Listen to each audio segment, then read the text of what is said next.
Hello दोस्तों, कैसे हैं आप लोग। चलिए आज की कहानी करते हैं शुरू बिना के टाइम को वेस्ट। आज का जो हमारा एपिसोड है ये है राजस्थान पे बेस्ड स्टोरी जो हमें किसी ने भेजी है, जिनका नाम है सूरज।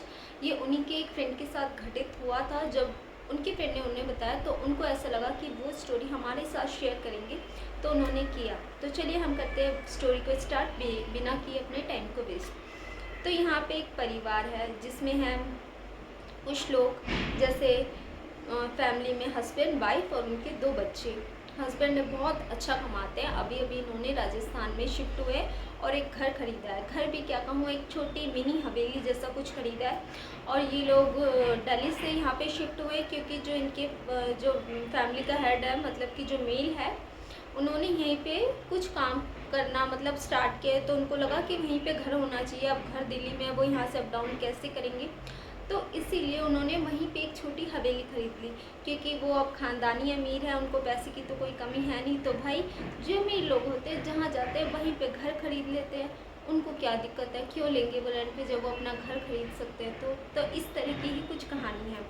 और ये बात है 90s के टाइम की। तो 90s के टाइम आपको पता ही था कितना मतलब मिलनसार लोग हुआ करते थे। उस समय जलने की और हीन भावना जैसी कोई बात ही नहीं थी।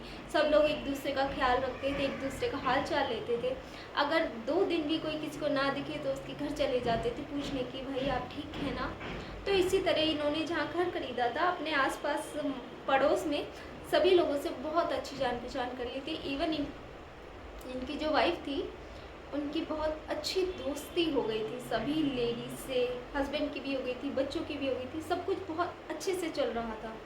इसी तरह इनके 6 हफ्ते बीतते हैं। 6 हफ्ते कितने होते हैं आप लगा सकते हैं, काउंट कर लीजिए। क्योंकि मैं अपने बारे में आपको एक चीज़ बता देती हूँ। I love maths but maths not like me, so I don't know what I do now. So it's इतनी सी है प्रॉब्लम ये मेरे साथ, बट इतनी भी डम नहीं हूँ। बाय गॉड यार, I am educated and you don't know about it that how much I am educated, and I don't want to explain my education here because I right now we are talking about story, ghost story, horror story. So आप मुझे बताएंगे ये किस तरह का भूत है, ये एक प्रेत है। आफ्टर लिसनिंग दिस स्टोरी, क्योंकि मैं भी कंफ्यूज हूँ कि ये जिन है, प्रेत है, या हम इसे क्या कहेंगे, कि को क्या है ये इस कहानी के अंत में आपको पता चलेगा। उसके लिए आपको मेरे साथ बने रहना पड़ेगा। सबसे पहले मैं बता दूं, नमस्ते, मैं हूँ शालू तंवर। आप सभी का स्वागत है शालू तंवर के हॉरर चैनल पे। यहाँ पे हम बात करने वाले हैं हर तरह की भूतिया गतिविधि के बारे में। भूत, प्रेत, पिशाच, यक्ष, गंधर्व, राक्षस, ब्रह्म राक्षस, बेताल, कुष्मांड, भैरव, अनिष्ट कारक, देवता। इसके अलावा जितनी भी पैरानॉर्मल एक्टिविटीज़ होती हैं हमारे सराउंडिंग में, हम सभी के ऊपर बात करेंगे।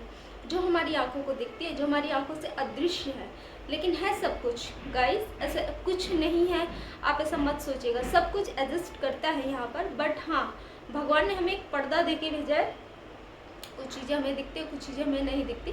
जो नहीं दिखती वो इसीलिए कि भगवान चाहते हैं वो हमें ना दिखे, हम उन चीज़ों के लिए तैयार नहीं, इसलिए वो हमें नहीं दिखती, बट रहती हमारे साथ ही है। अब जैसे आप, ये मैं इस कमरे में बैठी हूँ, ऐसे ही ये खाली है, पर आई डोंट नो यहाँ पर साथ में कोई बैठा होगा। भूत प्रेत कुछ भी हो सकता है, जिन मिन पिशाचनी चंडाल कोई भी हो सकता है। गाइस अभी ये हमें कमरा खाली लग रहा है, बट एग्जैक्टली नहीं होगा। लेकिन भगवान नहीं चाहते कि मैं उस सेकंड एंटिटी को देखूं, क्योंकि अगर मैंने उससे देखा तो मैं यहाँ कंफर्टेबल होकर ऐसे आपके साथ बात नहीं कर पाऊंगी ना, तब तो मेरी भी फट जाएगी। मैं ऐसे करूँगी ना लाइक दिस, तो इसलिए भगवान नहीं चाहते कि वो मुझे दिखे। पर ऐसे ये जो देखने की शक्ति नहीं, ये भी कुछ लोगों के पास है। हमारे में से बीच में से कुछ हैं ऐसे जो ये देख सकते हैं, जिनके पास ये पावर है। तो उन्हीं के द्वारा हमें पता चलता है कि हमारे सराउंडिंग सिर्फ हम ही नहीं है, और भी बहुत सारी चीज़ें, बहुत सारे और भी प्लैनेट्स हैं, बहुत कुछ है यार, इतना कुछ है। अगर हम एक्सप्लेन करने जाऊँगी ना तो ये वीडियो सब कुछ कम पड़ जाएगा। तो इसलिए हम अपनी कहानी पे आते हैं। इस टॉपिक पे हम बाद में बात करेंगे। तो भाई सब कुछ बहुत अच्छा चल रहा है, 6 हफ्ते बीत गए, सब कुछ बहुत बढ़िया चल रहा है। अब ऐसा होता है ना कि जो हस्बैंड है, इसको व्यापार के लिए दूसरे स्टेट में जाना होता है 2 दिन के लिए, कुछ सामान वगैरह खरीदना होता है। तो ये अपनी फैमिली को, अपने बच्चों को कहता है कि तुम लोग यहीं पे रहो, आराम से रहना, अपना घर है, कोई दिक्कत नहीं। अगर कुछ होता है मुझे फ़ोन करना, फिर भी कुछ होता है आस पड़ोस में पता कर लेना, जैसे भी हो हेल्प ले लेना। तो आस पड़ोस वालों को ही बोल कर जाता है कि भाई मेरी फैमिली का ध्यान रखना, मैं कुछ दिनों के लिए जा रहा हूँ, आता हो। और आपने एक चीज़ तो समझी होगी, जो लोग थोड़े समृद्ध होते हैं और अच्छे होते हैं तो उनके साथ बाकी लोगों का व्यवहार भी अपने आप ऑटोमेटिकली अच्छा हो जाता है, चाहे वो जैसे भी हो। अब हम इस बारे में बात नहीं करें, पर हाँ अच्छा हो जाता है। तो इनके साथ सभी का व्यवहार बहुत अच्छा था। अब पहली रात गुजर गई। जब पहली रात गुजरती ना, आफ्टर 12 बजे के बाद 1 बजे से जो इनकी वाइफ है वो वॉशरूम जाने के लिए उठती है। जब वो दोबारा सोने की कोशिश करती है तो उनको उनकी छत पर है ना कुछ चलता हुआ दिखता है। ऐसे महसूस होता है, आवाज़ आती है यार, कोई साइकिल चल रही है, कदम चल रहा है, कुछ भी हो रहा है, टेरिस से आवाज़ आएगी। तो इस औरत को आवाज़ आती है।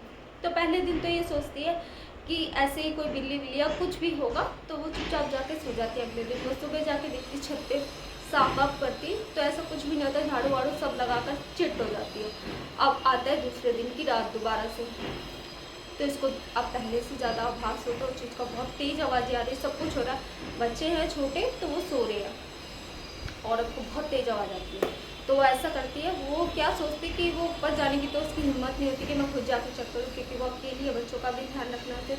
तो वो अपनी एक पड़ोसन फ्रेंड को फ़ोन करती कि बहन मेरे छत पे है ना कुछ है क्या, तो अपनी छत से जाकर देख, क्योंकि साथ ही साथ उनका घर होता है। तो कहती है ठीक है मैं जाकर देखती हूँ।